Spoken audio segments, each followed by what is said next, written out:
hij! Ja! Ja! Daar is Klaassen. Goal!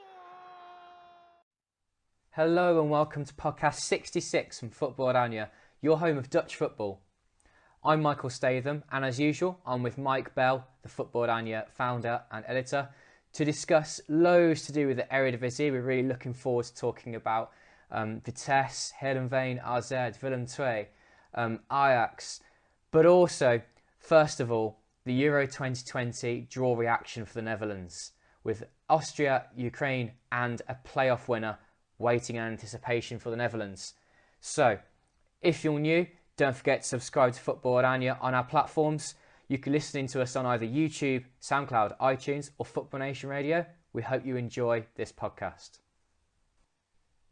Mike, as usual, a very busy week in the world of Dutch football, but the biggest news is the Netherlands' Euro 2020 draw.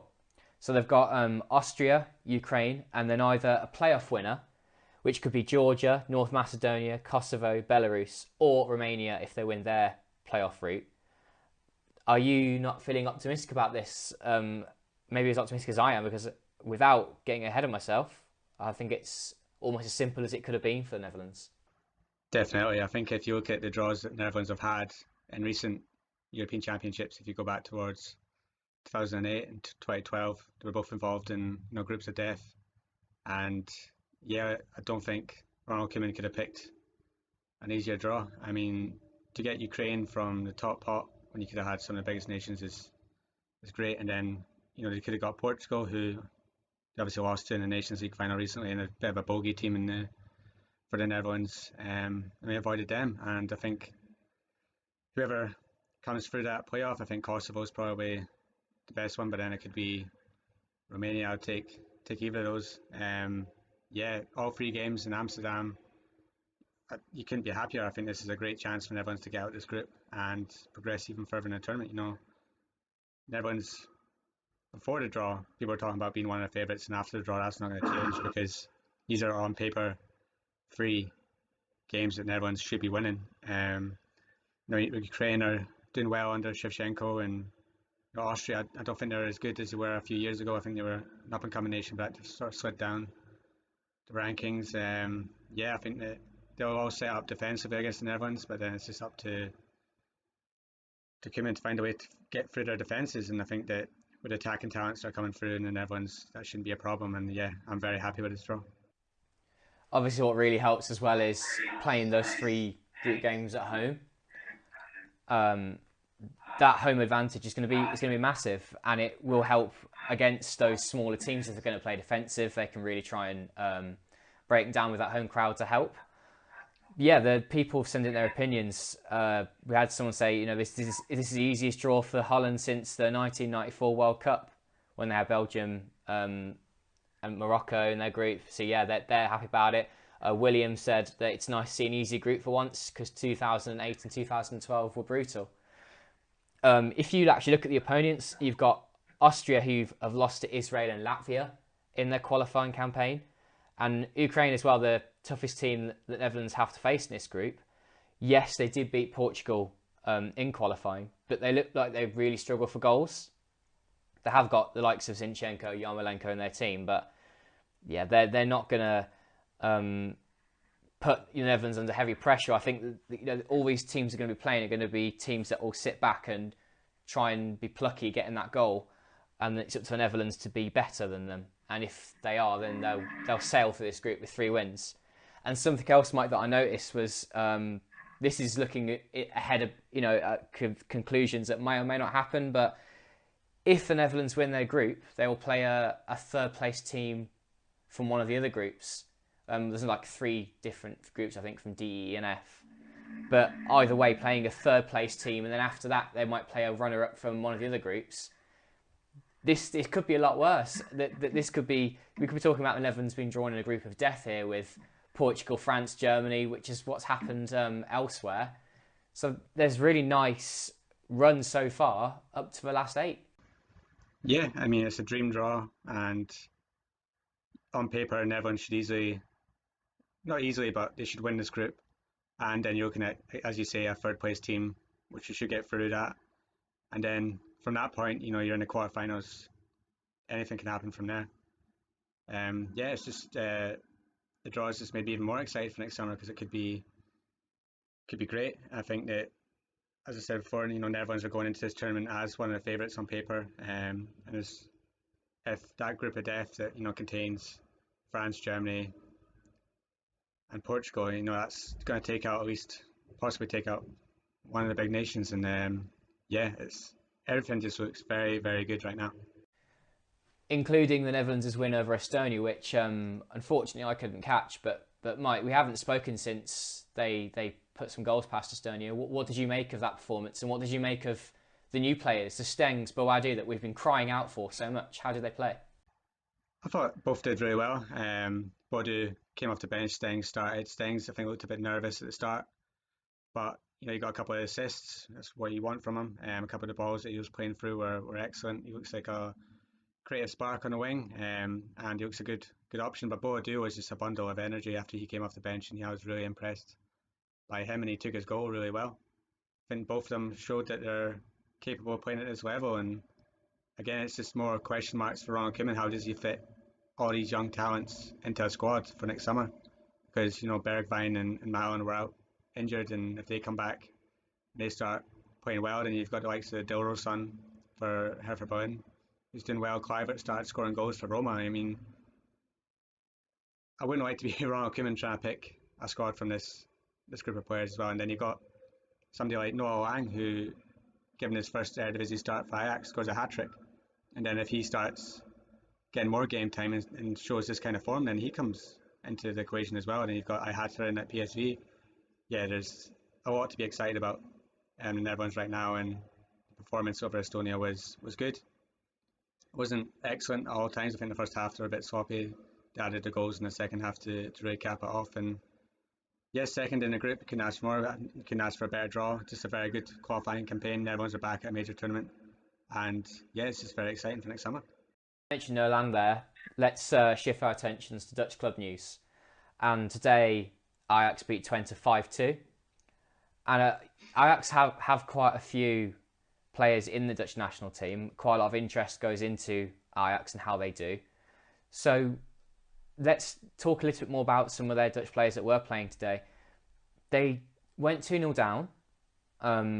I thought personally that Joel Veltman committed some really poor defending crimes in that first half in particular. There was so much space for Twente to exploit. But yeah, Noah Lang scored a hat-trick and is another person now we can add to the list of attacking players who want to be in that squad for the Netherlands for Euro 2020. If not maybe this summer, then okay, maybe he's there in future. And then towards the end of the game, I just thought that Ajax were letting it slip again, and really 5-2 was an unfair reflection on the game, and Twente were in it. In the first half, they were running ragged, and those last 10-15 minutes, again, you were seeing the weaknesses of Ajax come to life again. What did you think of the performance, Mike? Yeah, I thought defensively Ajax very poor. I think Mizraoui had a very bad game. He had a bad game against Lille in midweek in midfield and had to be substituted at half-time. He was poor at right back again, and as you say, Veltman was also caught out for the two goals that Twente scored. But it's great resilience, I guess. It's the makings of a great team that you don't play very well, but you get results. And for me, Noah Lang did really well. He not only scored the goals, I mean, there are 3 finishes from pretty close range. The last one was an absolute disaster for the Twente defence.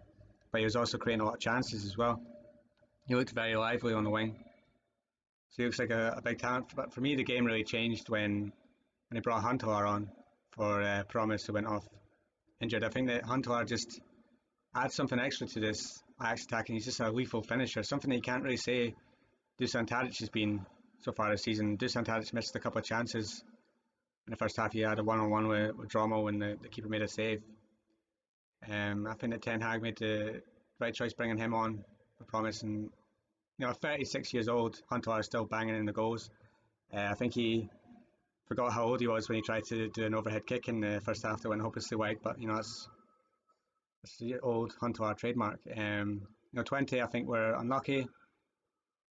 But yeah, this Ajax team going forward, they can steamroll teams. And I said at half time that when Ajax were down, I can't see Ajax not scoring at least one more, and that's how it turned out. I think Ten Hag definitely has some defensive issues, because I think against Lille in midweek, Veltman and Blind were out and they looked good with Martinez in the centre of defence, and I think Skurs had a good game as well.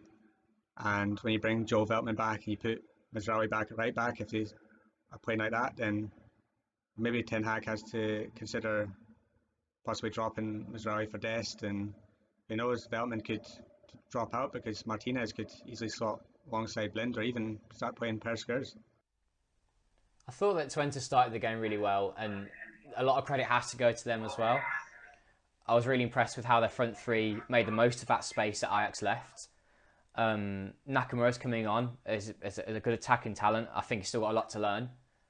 But yeah, no, from an Ajax point of view, I think that they started the game really sloppily, which is what Ajax are very much capable of doing sometimes. And a question we had was from Abdul: do you think the Eredivisie is already decided for Ajax?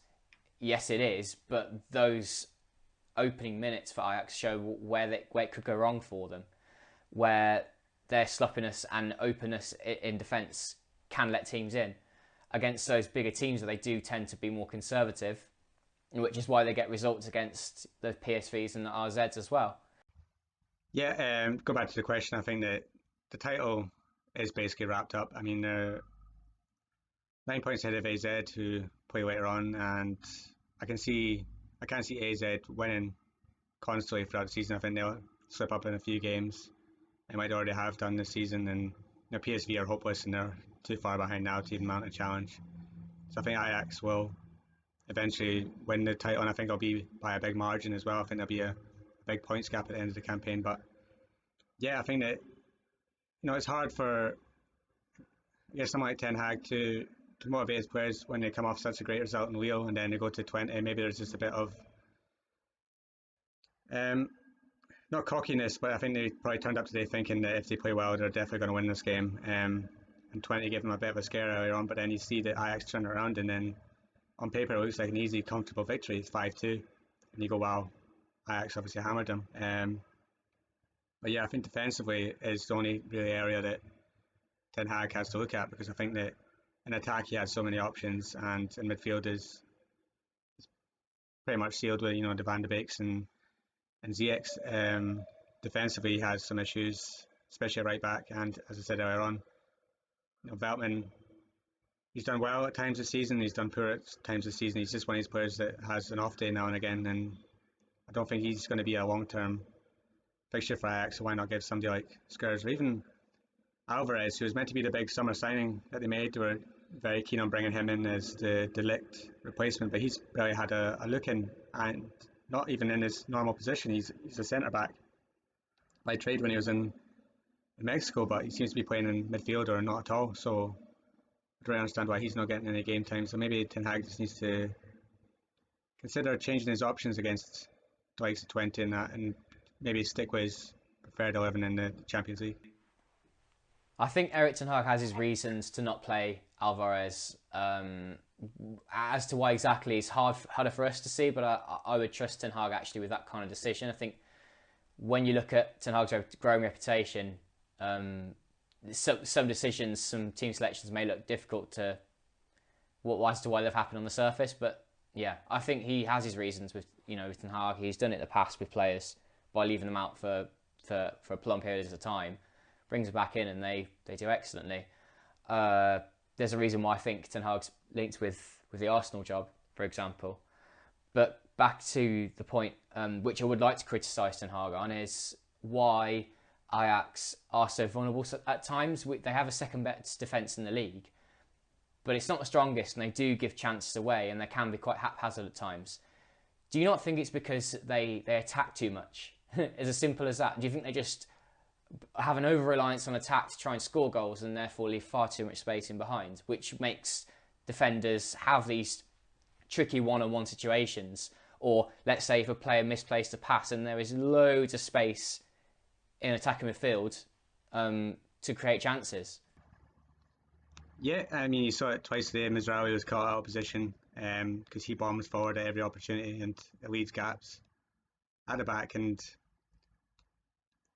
Twente exposed it today, and it's something that they need to work on when they come against bigger sides in the the Champions League, because if you have one criticism of Ajax for last season, it was maybe they were a bit too gung-ho, and you saw that what happened against Tottenham, which I don't like to bring up because it still makes me mad, but yeah, it was just a bit of naivety in the defence at times, and that's probably just, it's just something you have to get used to with this Ajax side. You saw it against Chelsea when they had 9 men, you still bomb forward and try and score. It's just, this is what Ajax do, and in some way I'd like to say that they should shut up shop at times, but then I don't want to see that, because I love seeing this Ajax side just bombing forward at every single opportunity, because it's great to watch.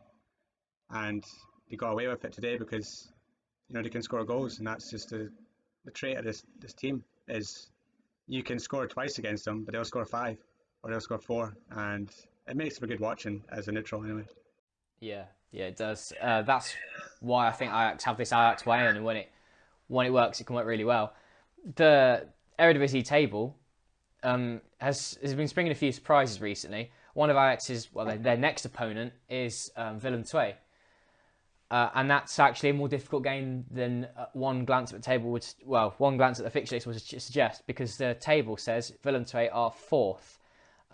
This is before Utrecht play. We're recording in between a match weekend, but yes, you've got Willem II, Heracles, and Heerenveen all sitting in the top 6, and it's just refreshing, isn't it?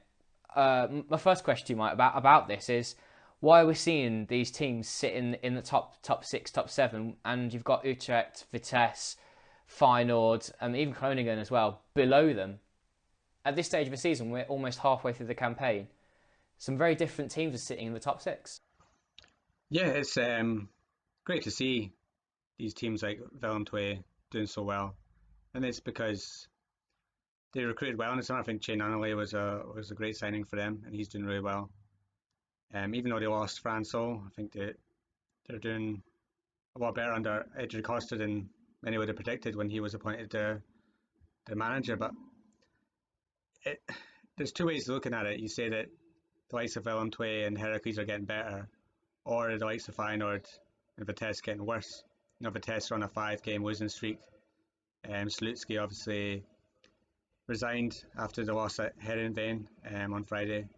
They're just a team that's in a rut. Feyenoord are in a rut. We've seen that so far this season. They're 3 games unbeaten in the league against Advocat, but they're not a team that's better than they were last season. I think that after you look at Ajax, AZ and PSV, even though PSV are struggling, they're still probably in the top 3 sides in the league. And after that, you've just got a bundle of teams that are very similar to each other, and they're the same level of quality. And I think that the battle for a European playoff spot this season is going to go right down to the wire, because there is basically 7 or 8 teams that could make it. I mean, there's only 5 points separating Willem II in 4th to Groningen in 10th, and you'd have to say that any of them can make a playoff spot. Then you look below that, if Sparta or Twente getting a good run of form, then they could also come into the equation. It's good for the league that Ajax have probably wrapped up the title and that's probably over. Then you've got AZ battling PSV for probably 2nd and 3rd. But below that, it's a free-for-all for these 4 European playoff spots, and it makes the league even more exciting each week, because you just don't know which way it's going to go.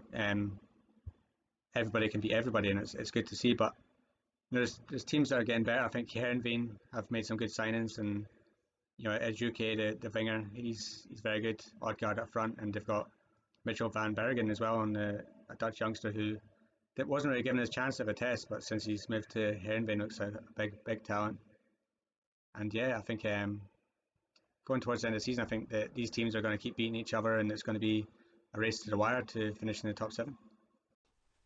Agreed on that front. There's going to be that whole chunk of teams just going up and down the table throughout the season, I think. You're going to see that probably as low down as 10th or 12th. On the point of Willem II, yeah, I think that Nunley's coming along brilliantly since he's been given that regular Eredivisie playing time. So often with Dutch youngsters, they may not make it at the top clubs, but they can really forge a fantastic career with a mid-table Eredivisie club, and then look for a move higher up or abroad. Noni is an example of that, who I think is doing exceptionally well. The permanent signing of Pavlidis as well has really helped them along. He was an attacking midfielder, and what's nice is that he's now become a bit more of a target man striker, and he's still scoring plenty of goals as well as helping with the build-up play. But also with Heracles Almelo, I gave them a hard time at the start of the season, thinking they're going to be down the bottom again, in trouble. But no, that they've excelled and given Cyril Dessers regular playing time, which he didn't have at Utrecht, and he's just been revitalised. He's the Eredivisie's top goal scorer for a reason, because he's just been relied upon to score goals.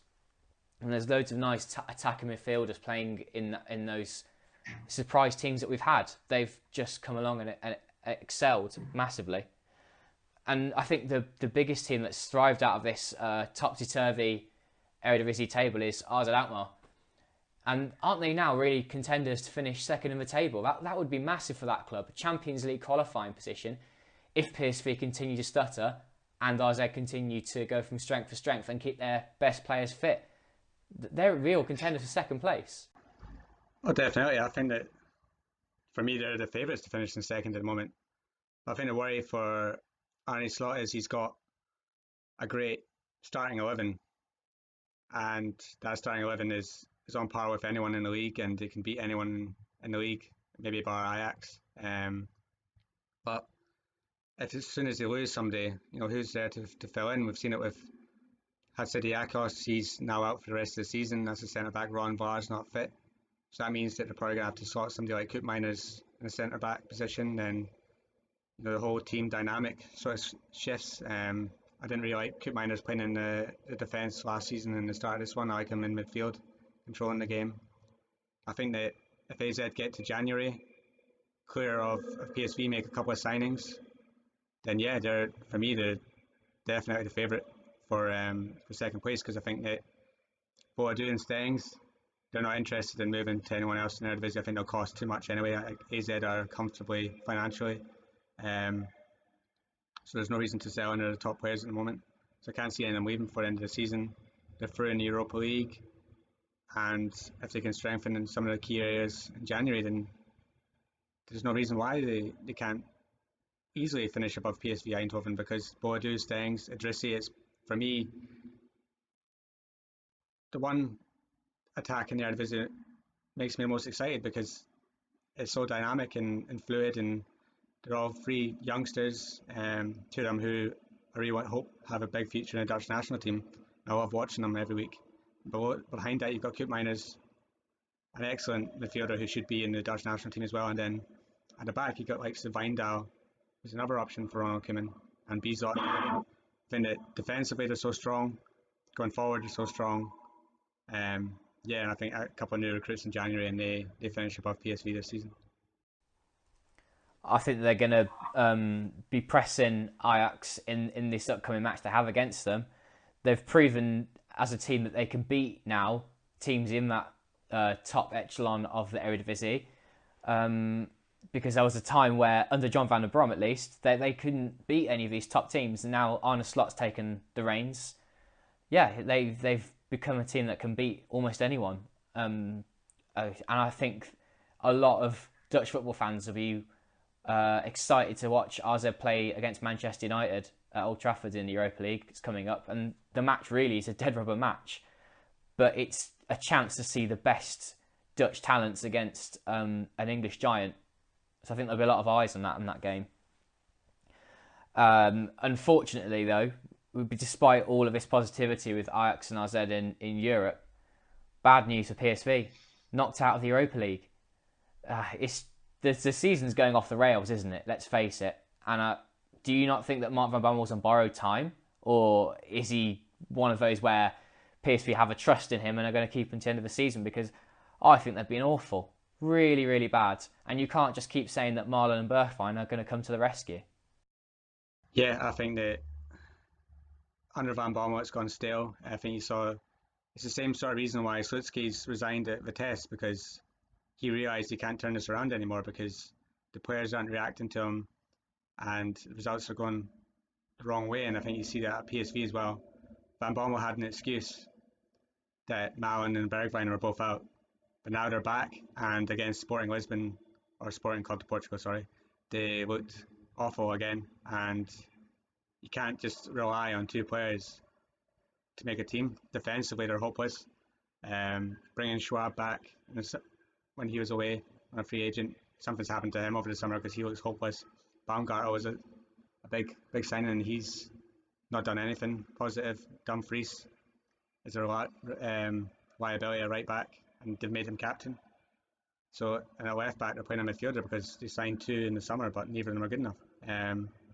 So for me, yeah, Van Bommel's on borrowed time. He can't organise defence. The midfield's hopeless, and unless the attack do the job for them, then they don't get results.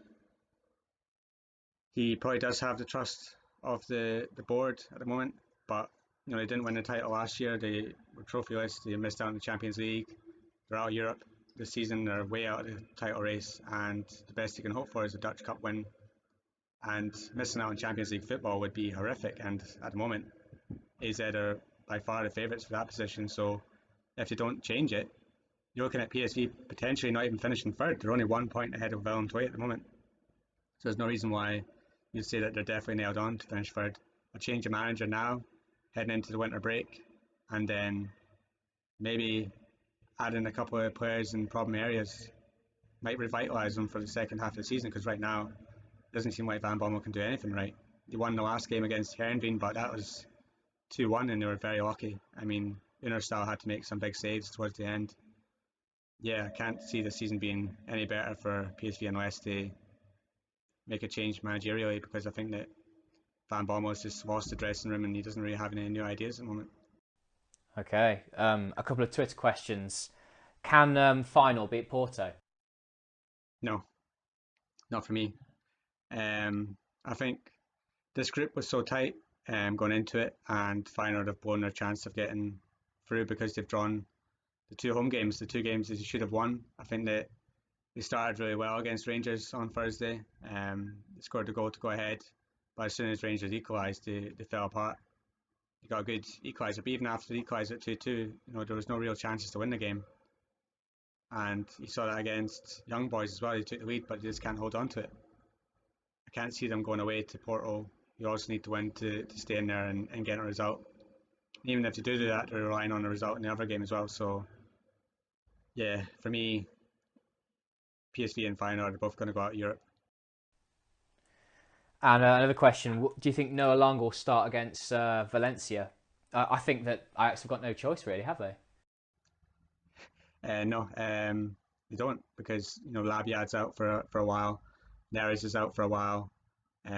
Even Promise picked up a knock today, so we'll need to see what the result of that is. And why wouldn't you start him after he scored a hat-trick today? He looks ready. You'd say for Ajax he's actually a late bloomer because he's coming through right now at 20 years old.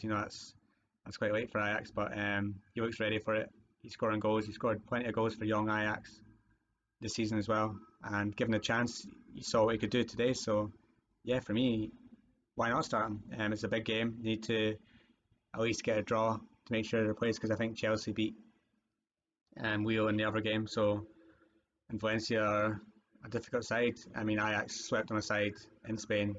I think that this will be a more nervy occasion because basically it is one game to get through. They need at least a draw. I mean, you saw what happened to AZ in midweek. They needed just a draw against Partizan Belgrade. They were heavy favourites going into that game, and there was only a 93rd minute equaliser with 10 men that got them through. So it's, these European nights can go either way. So for me, I would definitely start him. I think he's proved himself today, and I'm just very hopeful that Ajax get through that game.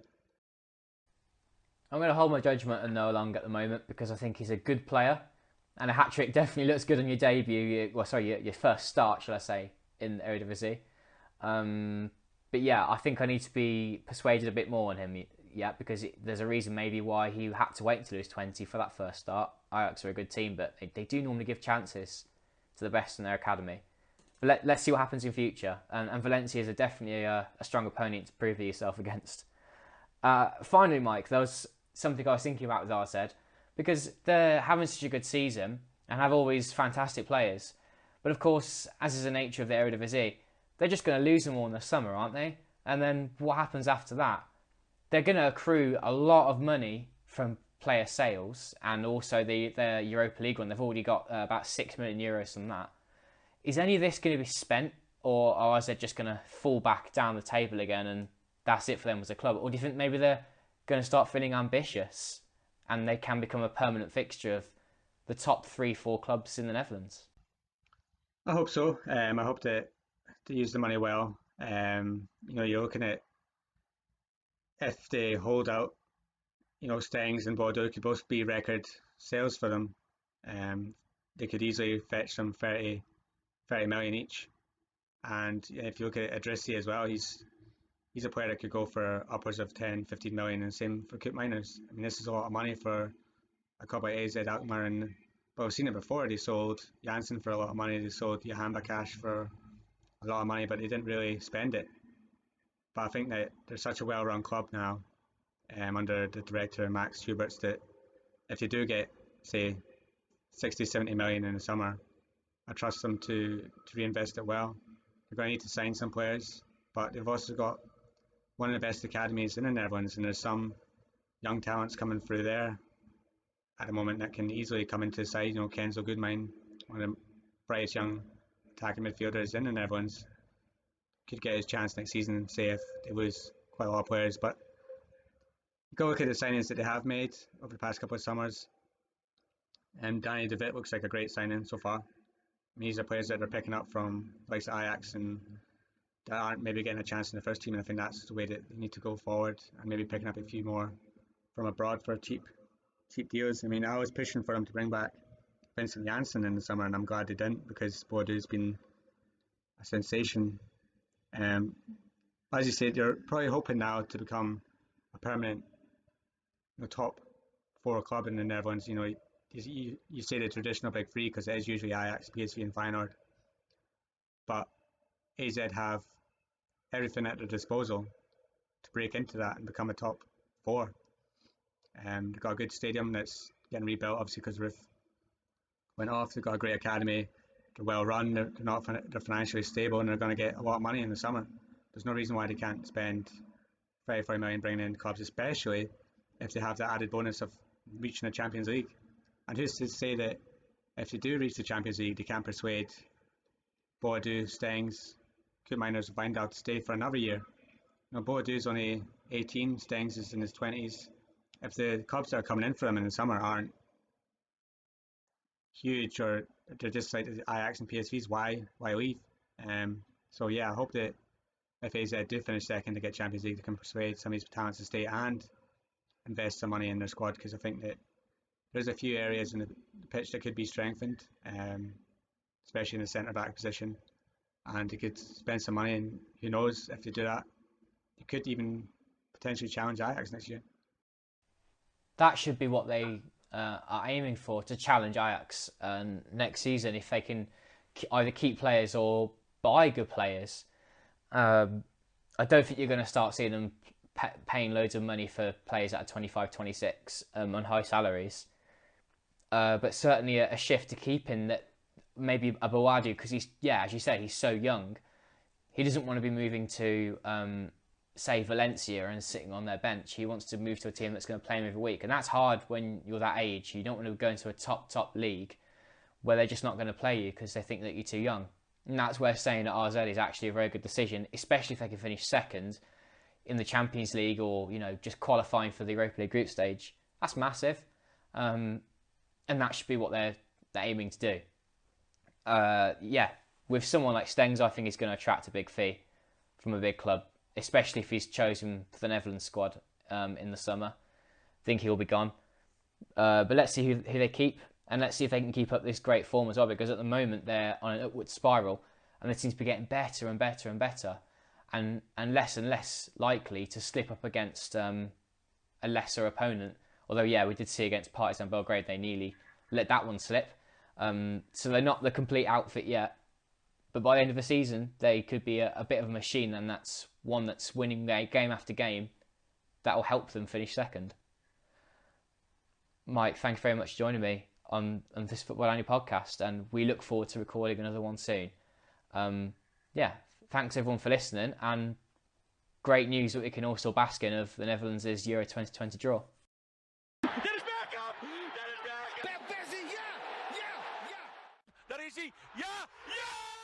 Daar is Klaassen, goal!